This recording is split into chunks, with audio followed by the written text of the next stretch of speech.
Imagine a world where the fastest thing you could ever ride had 4 legs, a heartbeat, and got tired after a long day. For thousands of years, horses were our engines, our taxis, our delivery trucks, and our emergency vehicles. Everything. Tread, travel, communication moved at the speed of hooves. But humanity has always had one weakness. We're never satisfied with good enough. We wanted to go farther, faster, beyond the limits of muscle and endurance. And that desire sparked one of the greatest transformations in human history. For centuries, people dreamed of machines that could move without animals. There were sketches, wild ideas, steam-powered experiments, but nothing truly practical. Until the 1800s, when coal, steam, and steel kicked off a technological explosion. Massive steam engines began pulling trains across continents, but these machines were huge, loud, and definitely not something you could drive to the market. Still, they planted a dangerous idea in the human mind. If steam can move a train, why can't something smaller move a person? Inventors everywhere started tinkering. Then came Karl Benz, a German engineer with big dreams and no patience for slow travel. In 1885, he built a strange 3-wheeled machine with a tiny gasoline engine. It rattled, it shook, it barely worked. But it worked enough. This was the first true car. People laughed at it. They said it was noisy, dangerous, and pointless. They preferred their horses. Loyal, familiar, dependable. But one person believed in the machine. Benz's wife, Bertha. One morning, without permission, she took the car and drove over 100 kilometers to visit her mother. The world's first road trip.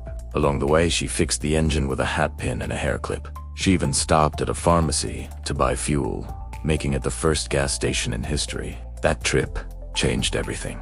People realized these machines weren't toys, they were the future. But there was still a problem. Cars were expensive, a luxury for the rich. Enter Henry Ford, a man who didn't just want to build a car. He wanted to build a car for everyone. Using assembly lines, he created the Model T. Cheap, simple, and tough enough for dirt roads, farms, and long journeys. Suddenly, cars weren't symbols of wealth. They were tools of freedom. America changed overnight. Roads expanded. Seat grew. Gas stations, motels, drive-thrus. All born because of the car. The world shifted from the rhythm of hooves to the growl of engines. Then came innovation after innovation. Electric starters replaced hand cranks. Rubber tires improved speed. Windshields, headlights, radios, seatbelts. The car evolved like a living creature. By the mid-20th century, horsepower wasn't measured in actual horses, but hundreds of them. Cars became faster, safer, sleeker. They became part of our identity, expressions of style, freedom, and rebellion. And today, we've entered the next chapter. Electric cars, self-driving cars.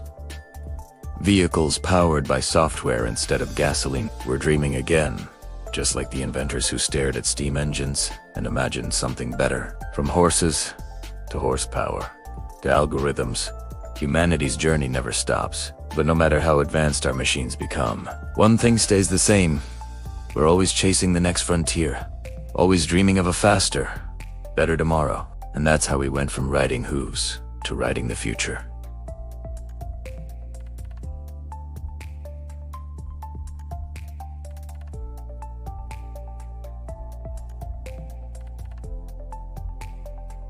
Thanks for watching. If you enjoyed this journey through history, don't forget to like and subscribe for more.